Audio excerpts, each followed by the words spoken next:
Hello बच्चों, कैसे हो आप सभी।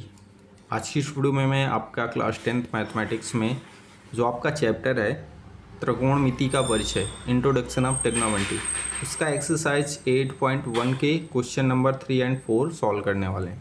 Question number first and question number second और इसकी जो बेसिक आइडेंटिटी होती हैं उनको मैं डिटेल्स में 2 वीडियोज़ में कंप्लीट कर चुका हूँ। आप अगर आपने नहीं देखा तो जाके देख सकते हैं। और आज के वीडियो में question number 3 and question number 4 solve करने वाले हैं। और इस टाइप के क्वेश्चन अगर आप इस वीडियो को देखते हो तो सारे क्वेश्चन आप बना पाओगे। बोर्ड एग्जाम में अगर आपके क्वेश्चन आते हैं तो आप 100% स्कोर कर पाओगे। ठीक है, तो क्वेश्चन नंबर 3 में आपका दिया है साइन ए इक्वल टू 3/4 और आपको बताना है फिर कॉस ए और tan ए का मान क्या होगा। और क्वेश्चन नंबर 4 में है आपका यदि 15 cot a इक्वल टू 8 है तो आपको बताना है साइन ए और सेक ए का मान क्या होगा। लगभग दोनों सेम टाइप के क्वेश्चन हैं और सेम टाइप के हैं तो दोनों क्वेश्चन को मैं सॉल्व करने वाला हूँ, आसानी से आपको समझ में आ जाएंगे। ठीक है, अब देखो जब सॉल्व करेंगे तो क्या करेंगे, पहले तो हम क्या करेंगे क्वेश्चन नंबर 3 का सोल्यूशन देखते हैं।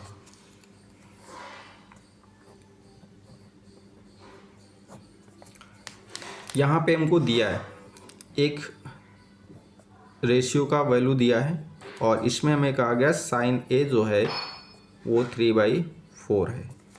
साइन ए 3/4 है, इसका मतलब क्या हुआ आपको ये पता है ना। साइन क्या होता है, साइन होता है आपका परपेंडिकुलर और हाइपोटेनियस का रेशियो, मतलब लंब और कर्ण का अनुपात। तो इसका मतलब एंगल ए के रिस्पेक्ट में ये हमारा क्या होगा, ये होगा हमारा लंब और ये हमारा क्या होगा, ये होगा हमारा कर्ण और ये दोनों का रेशियो है। ठीक है, अगर रेशियो है तो मैं यहाँ पे फिगर बना लेता हूँ एक इस तरीके से, एक राइट ट्रायंगल हमारा हो जाएगा। अब इसमें एक जो न्यून कोण वाला एंगल है वो ए होगा और ये बी मान लेते हैं, इसको सी मान लेते हैं। अगर ये एंगल हमारा दिया है, इसके हिसाब से चीज़ें कैलकुलेट हो रही हैं तो इसके अपोजिट साइड कौन सी बनेगी, बी सी, और बी सी हमारा क्या हो जाएगा फिर 3। लेकिन रेशियो है तो इसको हम एक वेरिएबल से मल्टीप्लाई कर लेंगे। सेम तरीके से कर्ण कौन सी होगी, ए सी वाली साइड, ए सी मतलब लॉन्गेस्ट साइड या फिर 90 डिग्री के सामने वाली साइड जो होती है वो हमेशा कर्ण होती है, ये 4 के हो जाएगी। ठीक है, यहाँ तक चीज़ें क्लियर। अगर यहाँ तक चीज़ें क्लियर हैं तो फिर देखो यहाँ पे हमें पहला जो इसमें क्वेश्चन पूछा है वो कहा गया है कि आप कॉस ए का वैल्यू निकाल के बताओ क्या होगा।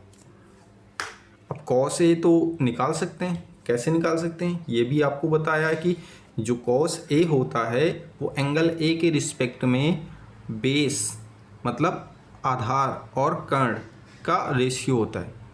तो भाई बेस का और बेस का और हाइपोटेनियस का रेशियो होता है तो फिर बेस का वैल्यू तो पहले निकालना पड़ेगा ना। तो फिर यहाँ पे क्या करेंगे, बेस का वैल्यू पहले निकालेंगे और बेस का वैल्यू निकालने के लिए हम कौन सी प्रमेय का यूज करते हैं, मैंने लास्ट वीडियो में डिटेल्स में बताया है। यहाँ पे हम यूज करेंगे पाइथागोरस प्रमेय। तो यहाँ पे क्या लिखेंगे, त्रिभुज ए बी सी में पाइथागोरस प्रमेय से।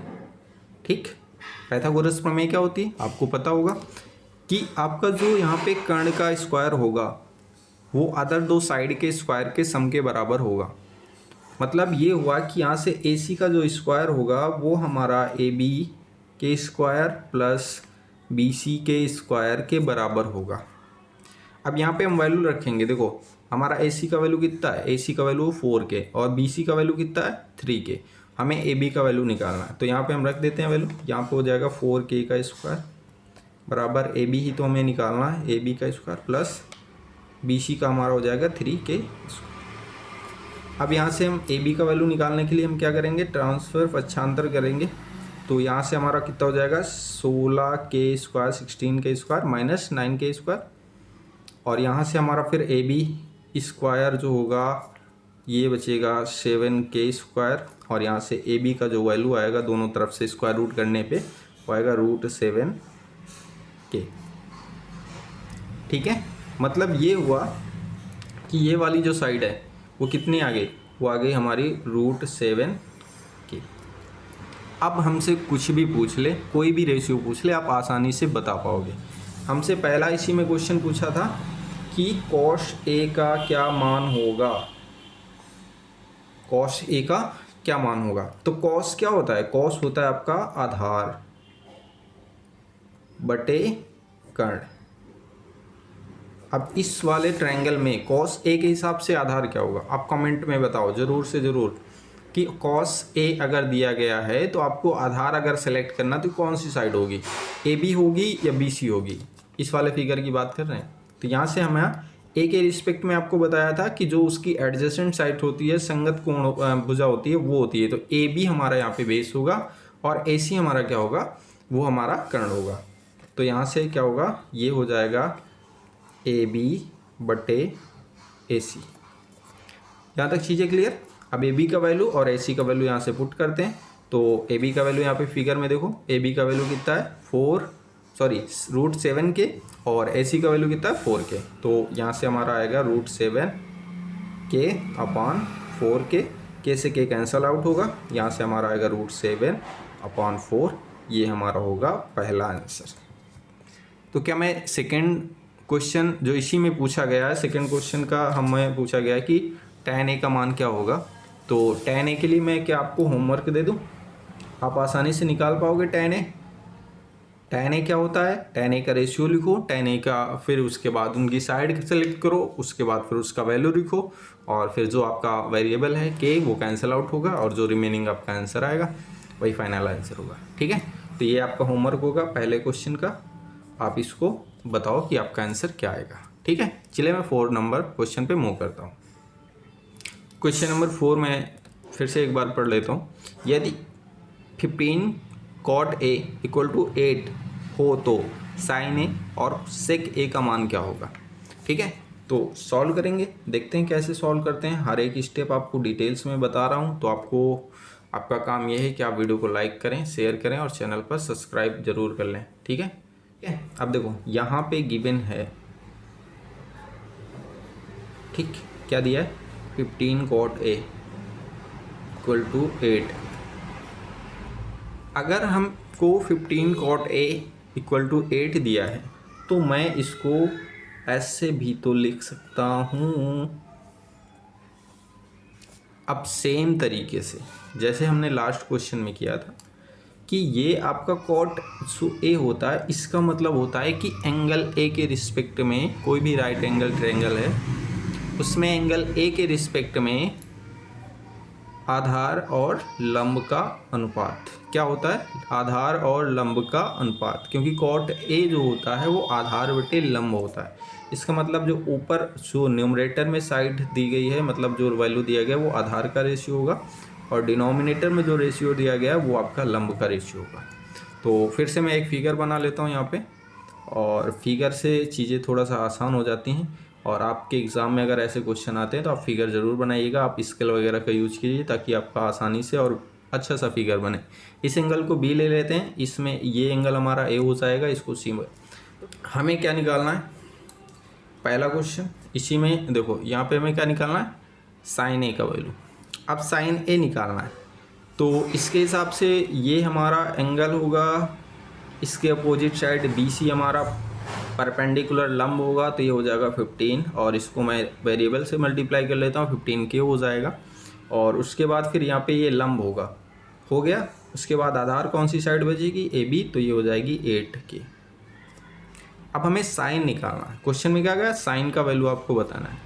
साइन निकालने के लिए हमको पता है कि हमें क्या करना पड़ेगा, एंगल ए के रिस्पेक्ट में परपेंडिकुलर यानी लंब और हाइपोटेनियस यानी कर्ण, इन दोनों का वैल्यू पता होना चाहिए, तब जाके हम इनका रेशियो निकाल पाएंगे। तो भाई इसका तो हमें वैल्यू पता ही नहीं, तो फिर हम क्या करेंगे, यहाँ पे लगाएंगे पाइथागोरस थ्योरम। पाइथागोरस थ्योरम का यूज़ हम कब करते हैं, जब किसी भी राइट एंगल ट्रायंगल में 2 साइडें दी गई हों और तीसरी साइड निकालना हो, तब हम पाइथागोरस थ्योरम का यूज़ करते हैं। ठीक है, तो 2 साइडें का वैल्यू यहाँ पे दिया गया है, तीसरी साइड हमें निकालना है, तो फिर हम यहाँ पे पाइथागोरस थ्योरम यूज करेंगे। तो यहाँ पे हम क्या करेंगे, ट्रायंगल ABC में पाइथागोरस प्रमेय से, ठीक, यहाँ पे यूज करेंगे। क्या होगा, AC का स्क्वायर = BC का स्क्वायर प्लस AB का स्क्वायर। तो ये हो जाएगा ए सी का square equal to A B का स्क्वायर प्लस बी सी का स्क्वायर। वैल्यू जो हमको पता है पुट करते हैं। ए सी का ही वैल्यू हमें निकालना, तो ए सी का स्क्वायर कितना हो जाएगा, ए बी का वैल्यू 8 के स्क्वायर प्लस 15 के स्क्वायर, और जब आप इसको सॉल्व करोगे तो यहाँ से हमारा कितना आ जाएगा 64 के स्क्वायर प्लस 15 का स्क्वायर कितना होता है 225 के स्क्वायर।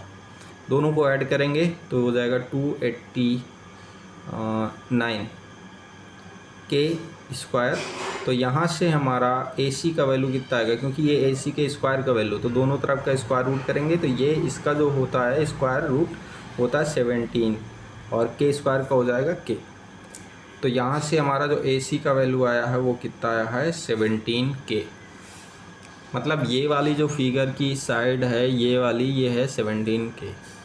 अब हमें तीनों साइड पता चल गई हैं। अब हम आसानी से कोई भी रेशियो बता सकते हैं, चाहे आपका साइन हो, कॉट हो, टैन हो। तो इसी में पहला क्वेश्चन जो हमसे पूछा गया था साइन ए, और साइन ए का मतलब होता है हमें बताना है लंब बटे कर्ण का वैल्यू, क्योंकि साइन का रेशियो क्या होता है लंब बटे कर्ण। अब इस फिगर में अगर आप देखोगे तो कौन सी साइड लंब है, इस वाले फिगर में कौन सी साइड लंब है और कौन सी साइड कर्ण है। मैं 100 बार बता चुका हूँ कि एंगल के हिसाब से हमारा लंब और आधार डिसाइड होगा, और कर्ण क्या होगा 90 डिग्री के सामने वाली साइड। तो यहाँ से आपको पता चल गया ए सी हमारा क्या होगा, ये हमारा हो जाएगा कर्ण, और एंगल ए ले रहे हैं तो फिर यहाँ से हमारा बी सी का हो जाएगा, बी सी हमारा हो जाएगा लंब। तो यहाँ से हमारा आगे का प्रोसेस होगा बी सी बटे ए सी, और बी सी का वैल्यू देखो फिगर में देखो, बी सी का वैल्यू कितना दिया गया 15 के, और ए सी का वैल्यू कितना है 17 के। तो यहाँ से हम वैल्यू रखेंगे 15 के अपान 17 के, और यहाँ से हमारा 15 के अपान 17 के बचेगा। यही आपका आंसर होगा पहले क्वेश्चन का। साइन ए का वैल्यू हमने निकाल दिया। अब देखो इसी में दूसरा क्वेश्चन भी पूछा है, सेक ए का मान क्या होगा, तो ये भी आपका होमवर्क ही रहेगा। इसी में हमारा दूसरा क्वेश्चन पूछा गया है सेक ए का वैल्यू क्या होगा, और सेक ए का मैं रेशियो बता देता हूँ। फार्मूला ये होता है आपका कर्ण बटे आधार। आप फिगर में जाओ, फिगर में डिसाइड करो एंगल ए के रिस्पेक्ट में आधार वाली साइड कौन सी होगी, कर्ण वाली साइड कौन सी होगी, और उसके बाद उनका वैल्यू पुट करो, रेशियो निकालो, फाइनल आंसर आपके पास होगा। तो ये दोनों क्वेश्चन आपके होमवर्क में आपको एक क्वेश्चन नंबर 4 से मिला है, सेक ए का वैल्यू क्या होगा, और क्वेश्चन नंबर 3 से मैंने एक क्वेश्चन आपको दिया था, उसमें बताना था टैन ए का वैल्यू क्या होगा। ठीक है, ये क्वेश्चन नंबर 3 का था। तो आपको दोनों क्वेश्चन आपको कमेंट बॉक्स में बताना है कि कैसे सॉल्व किए आपने, कितना आंसर आपका है। ठीक है, तो नेक्स्ट वीडियो में अगले 2 क्वेश्चन को सॉल्व करेंगे, जिसमें फिर 5 नंबर और 6 नंबर क्वेश्चन सॉल्व करने वाले हैं। तो ठीक है, मिलते हैं नेक्स्ट वीडियो में, तब तक ले bye, thank you, take care.